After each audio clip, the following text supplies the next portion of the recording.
Hello, folks. Welcome back to the Redeemed Marriage Podcast. We're glad to be back. It feels like it's been a while, although you guys have been hearing from us, but we did a 2-week interview with Megan and Casey from Marriage 365. We've been helping them to promote their book that just came out on December the 3rd. And if you haven't picked up your copy, it is called 365 Connection Questions for Couples.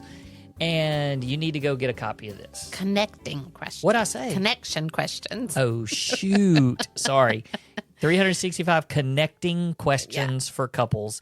So go didn't want somebody to Google the wrong thing. My bad. Go get your copy. And if you haven't listened, the two sessions that last two episodes were really good. It was an interview with them. It was so long because we talked too much, so we had to split it up. Especially with them.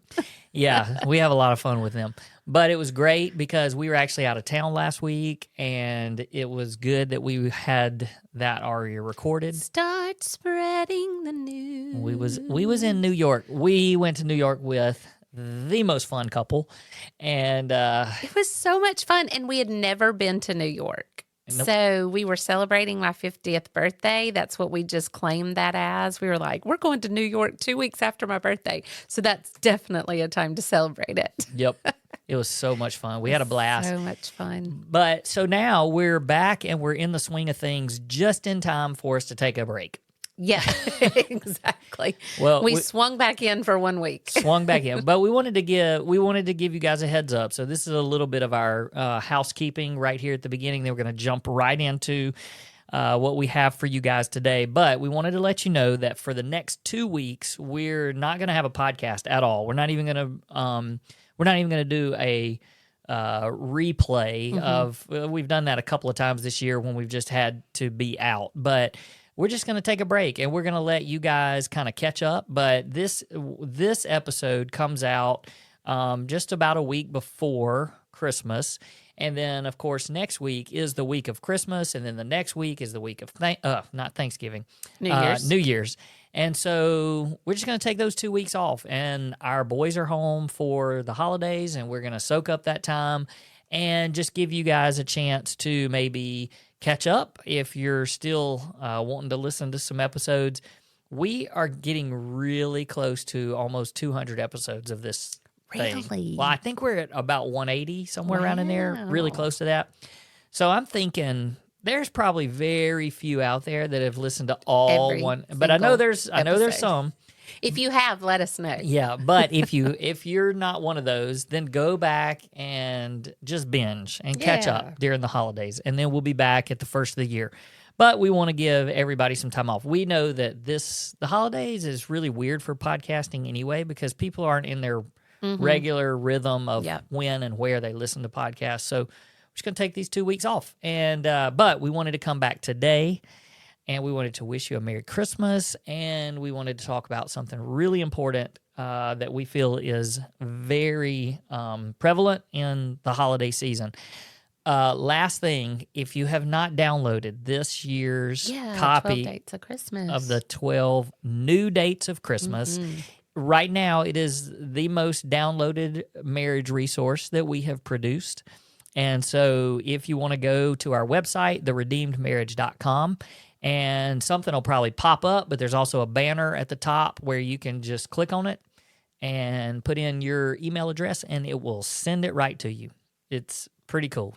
12 and we've gotten new dates. Some pictures from people on their dates that are like, we used y'all's ideas, and they're fun, and it brings us lots of joy to be able to see those. That's right. So send us, there's a couple of dates in there that we probably should not see Don't pictures. send us pictures. But, we would love to see it. That's fun. So, okay.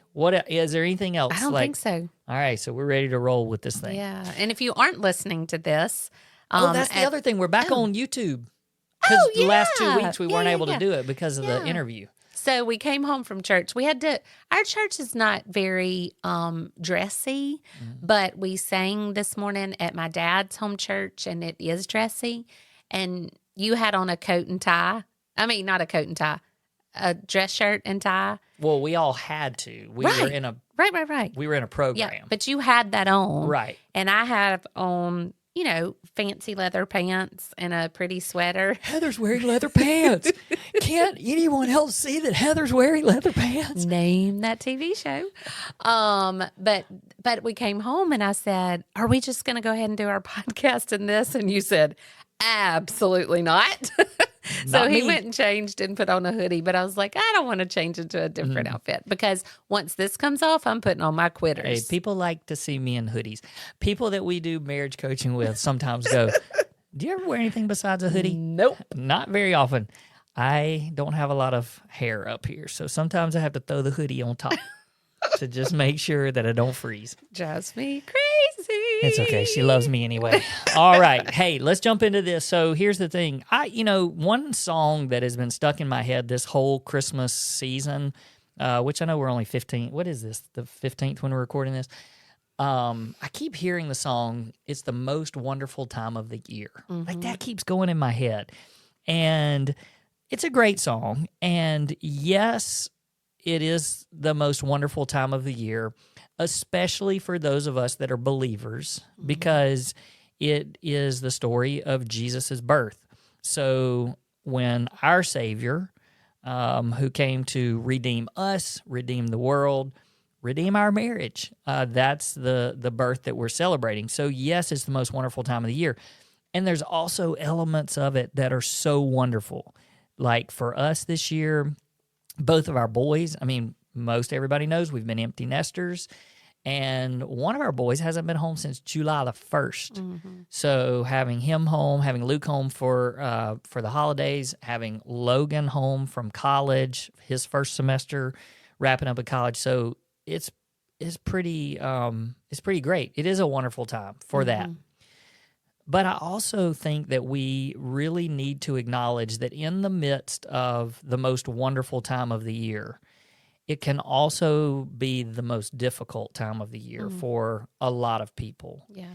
And we've had seasons of difficult times. And to be honest, even these last few weeks and anticipating what's to come, even though we're going to be in the midst of the most wonderful time of the year, I think there's some hard times. There's things that are just different, uncomfortable, whatever it is. So we want to acknowledge that. And I think today, you mentioned to me, let's just talk about how the pain that can kind of rise to the surface during the holiday season. What do we do with that? Yeah.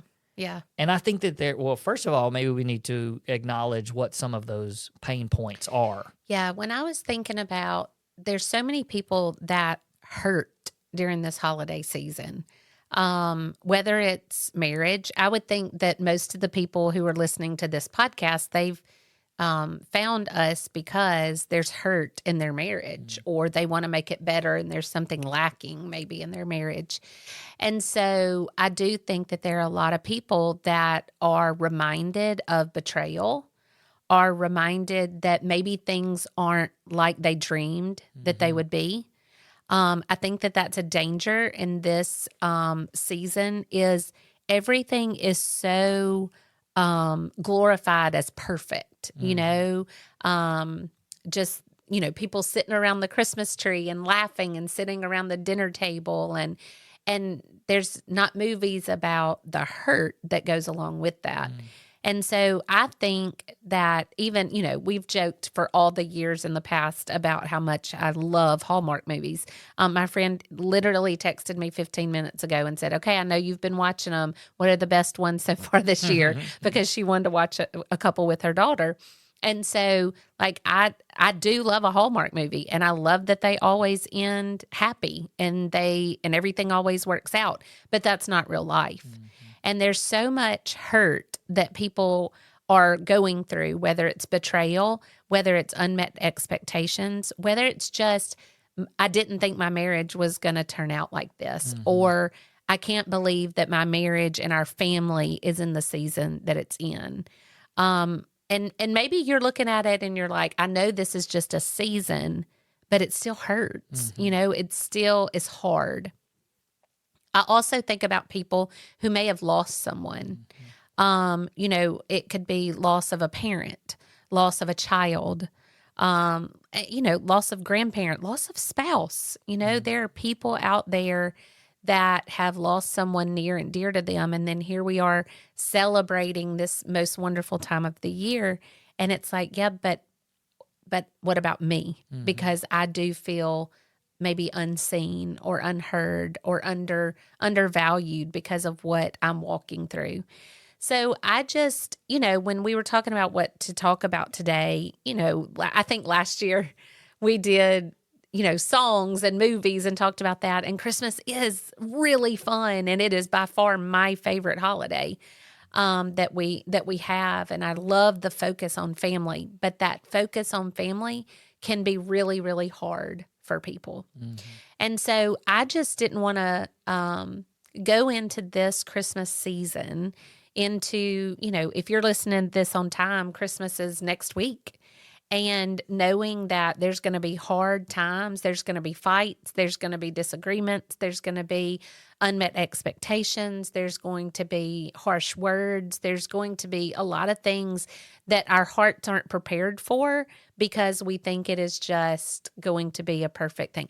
I know that marriage is not perfect. I know that our life has not been perfect, and it still surprises me when things don't go according to plan because I just have this ideal of what it's going to be like, and with our boys being home and our relationship and what all, shopping together, and that we would never have any disagreements about money when around the shopping season. And I mean, we know that to not be true. And so I just think that it's very important for people to be alert and aware and their hearts prepared for not perfection. Yeah. Well, and I've even thought a lot about just the I'm going to just say the normal, average, everyday married person that's listening to this, that maybe they don't have the big pain trigger points. I think everybody probably has something, Sure. But maybe they don't have like what you were saying. And I just started thinking about even the pain or the disappointment, I guess, or the hard season that comes with just even a change in schedule. Like people get so excited about, oh, we got 2 weeks off from school and then the kids come home and it's just like, whoa, when can we start a rhythm again? Like these expectations, they end up being hard. And for those of you that have teenagers, like we know how that goes too, that teenagers are it's like a roller coaster. And so there may be one day where everything's great and then the next day it's like they're yelling and screaming. It's just that kind of thing happens with the just everyday normal families. And so we want to acknowledge that all of those things, transitions, and for us that's a big thing. We've been transitioning a lot this year into different. You laugh. It just makes me laugh. Well, when you say that. I know that's a word that has a different connotation these days. Yeah, but we have lived, a season of transition, and so our Christmas season is going to be that way too, because we have a kid that's going to move, we have a kid that's going to, go back to college, and so everything's just really different. Yeah. And so all of that to say, we want to give you guys, first of all, we just want to validate and speak into the fact that you're all normal. We're all normal. And the fact that there's hard times that come through the most wonderful time of the year it's not it's normal, but it also doesn't have to be crippling or debilitating. And so we want to give you guys just some encouragement and some hope in that, and maybe even tell you some things that we were able to do, especially early on when we had really the painful memories that would pop up at Christmas time. Yeah. And I think a lot of times these things that we're talking about, like you said, you don't want it to debilitate you or cripple you. Like, it's okay to have moments that hurt, and it's okay to have things that happen that didn't go as planned, but how you combat that is not letting it derail you. Because I can remember times where even, even it just didn't go like I had in my mind. In my mind, everything was going to go according to plan, and it was going to be a beautiful day or a beautiful time with family or time with the boys.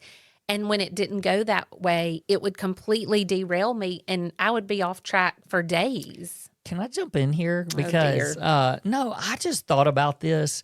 You, especially as we were young, newlyweds, even when we were dating, I think that you were sort of the queen of expectations being really big. Yep. And, you would play things up so big in your mind and want everything to just go perfectly and be perfect. And you still have a little bit of that in you, but not near as much. And as you were just saying all that, I started thinking about how we're about to look at, think through some of the positives that happen with pain and how it restructures your life and refocuses your priorities and all that. And honestly, I think that might be what changed you so much, is because when our marriage did not turn out the way that either one of us were expecting it to at year number 15, then all of those big, high expectations for you, it then became, okay, well, that didn't really go according to plan.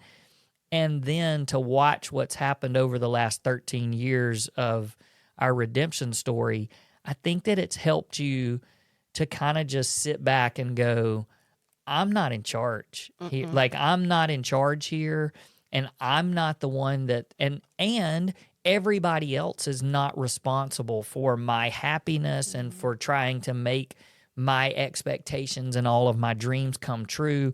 And so I think that I mean, just to say it bluntly, you're much more pleasant to be around. Well, thanks. in just the way that you handle, like, it's just kind of like, we'll go with the flow. Because I feel like the last 13 years of our marriage have been, it's almost like we've had to go with the flow. Not, we've just had to follow a different road and a different path than we ever thought or dreamed of. And so much of that is sitting back and letting God take the reins of it. Well, and I'm sorry. No, that's it. Go. And what I was going to say about that is, when you say let go, the picture that I have in my mind and try to remind myself of is that we have to live open-handedly. And that's a big lesson that I learned in our journey through infidelity, is that the moment that I chose to step out of the boundary of marriage, the dream of what our marriage was going to be was shattered. Because it looked nothing like the fairy tale. It looked nothing like what we dreamed, what I dreamed as a little girl it was going to look like. And then as we dreamed together about what our marriage was going to look like, it just completely shattered. And in that moment, and as I learned to trust God with it and knowing He had a plan in it and a purpose in it, not that it was part of His plan, but He's definitely going to use it. Like, using it is part of His plan. And so being able to live open-handedly, and it's almost like I say each morning, okay, God, what are you going to do today? It's not, how are you going to use me? It's not, what am I going to do for you? It's, what are you up to today? How can I be open-handed and available for you to use me? Whether it's as a mom, as a teacher, as a marriage coach, but most importantly, as a wife. Like, how are you going to use me today? Not please get on board with what I'm doing, because that's going to lead into, derailing again.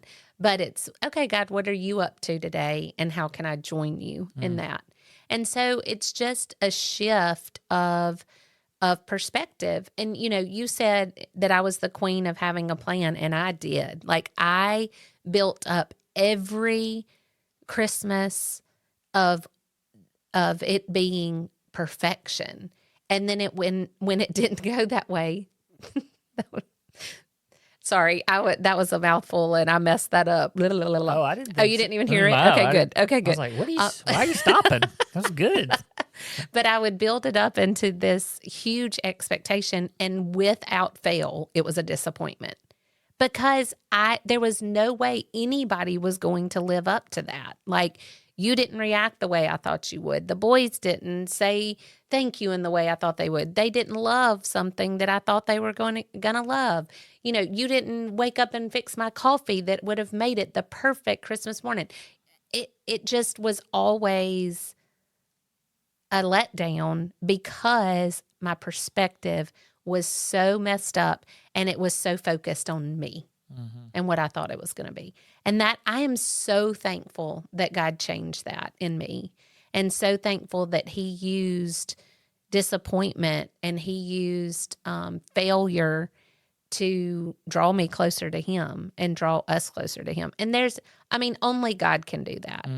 Well, I think we're kind of leading, I guess, to almost wrap up a little bit with this and what you want to share, I know, is that what we did, and so this is our encouragement to you guys, is that we, all along the way of our journey, but even especially as it hit Christmas time, we focused on positive a lot because, yes, it is the most wonderful time of the year. Yes, you can put all of your attention on Jesus and what he did for us. But then also, we also would turn it and not twist it, but we would just flip it at 180 and say, my goodness, how different could this be right now? You know, and even to this day, I think that there's an element of that when we get our family together and start thinking about, man, what if we were going in different, if our kids were splitting time because we didn't make it and we didn't stay together and all of that kind of stuff. And just the whole grateful and thankful for where we are. But I do think a big part of it too is that we never got to a place where we were like, okay, let's just put on our big boy pants and big girl pants and make it to December the 26th or make it to January the 2nd and then start back living life again. Let's just fake it, put on our mask or whatever. It was, hey, this is okay. Like, this is where we are. Mm-hmm. This is life, and we're in this together. And even when there were hard moments, it's not like we would announce it to our kids and hey, let's have a family conference all of a sudden. We want to tell y'all how much pain we're in because of the things that we're thinking about. This, nothing like that. But it was, you and I knew that it was okay to not be okay. And then we would just lift up and encourage each other, because I think what we realized in all that was that because of the pain, we knew that God was writing a story. Mm-hmm. And to remove us from that pain, or for us to fake our way through the pain or try to brush the pain aside, then we weren't allowing God to do his work in the midst of that pain. Yeah, it's a good word. So I know that, I don't know if that ties in with what you were. No, absolutely. I was listening to a little bit of what you were doing a while ago, and I felt like that was a tie-in. Yeah, it is, because I can look at the birth of Jesus in two very different ways. The first way is being so thankful for the fact that baby came and saved me, saved our marriage. If you're listening and you're like, I don't even know what that means, that he saved you. I mean, like we are all sinners and we all fall short. And Jesus came in the manger so that he could then die for us on a cross and save us from our sins. That covers the sin of infidelity. It covers whatever sin you're sitting with. Whether it's the betrayal, whether it's the sin of pornography, it covers it all. So if you're listening to this and you have been redeemed and restored, then it should overwhelm you that Jesus came to do that for you. And so this Christmas season, it brings about such gratitude as a reminder of who I would be without him, who I would be without that baby coming all those years ago. And so that's the first the first lens I can look through. The second one is for the person who's thinking, yeah, that's great, but that's not my story. My husband left. My wife left. My husband or wife doesn't have the desire to get back together. Or no matter how hard I try, it's just not getting any better. And I mean, I know of people who are listening to this that their spouse has said, we're done. Mm-hmm. And that's heartbreaking. It helps to remember that God is not just a God of the good things, but he's also a God when things are bad. Mm. And he's also in control of that when things are not going the way you want them to. This week I was flipping through Instagram. Actually, somebody sent this reel to me, and I don't know if I can get in trouble for this. Can I get in trouble for this? The only thing I know to give credit to is finding his fingerprints, is what this came from. I'm not going to play it. I'm going to read it. But I want to say this to the person who is still walking through it, who is going through a time where they're like, I need that baby who came in the manger to rescue me from this mess that I'm in. And the way to do that is to not put the focus on you or the disappointment or the expectations or the sadness, but to put your hope back in that baby. And, okay, I'm going to read it to you. It goes like that. It says this: I would have pulled Joseph out of that pit, out of that prison, and out of that pain, but I would have cheated nations out of the one God would use to deliver them from famine. I would have pulled David out of Saul's spear-throwing presence, out of the cave he hid away in, out of the pit and the pain and of rejection. But I would have cheated Israel out of a God-hearted king. I would have pulled Esther out of being snatched from her family, out of being placed in a position she never asked for, out of a path of a vicious, power-hungry foe. But I would have cheated people out of the woman God would use to save their lives. I would have pulled Jesus off of that cross, off of the road that led to suffering and pain, off of the path that would be nakedness and beatings, nails and thorns. But I would have cheated the entire world out of a Savior, out of salvation, out of an eternity filled with no more suffering, no more pain. And oh, friend, I want to pull you out. I want to change your path. I want to stop your pain. But right now I know I would be wrong. I would be out of line. I would be cheating you and cheating the world out of so much good, because God knows. He knows the good this pain will produce. He knows the beauty this hardship will grow. He's watching over you and keeping you even in the midst of this. He's promising that you can trust him even when it all feels like more that you can bear. And I just love that, because I feel like there are so many people out there. I mean, we counsel them that I just wish I could end the hurt. I wish that I could say, you know what? You don't have to do this anymore. You don't have to hurt. You don't have to suffer. You don't have to wish that things were better.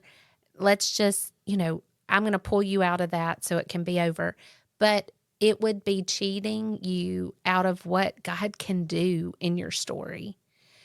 So if you are listening to this and Christmas, the season seems painful, then know that God is going to use it. He is going to draw you closer to himself. It is an opportunity for you to lean into him.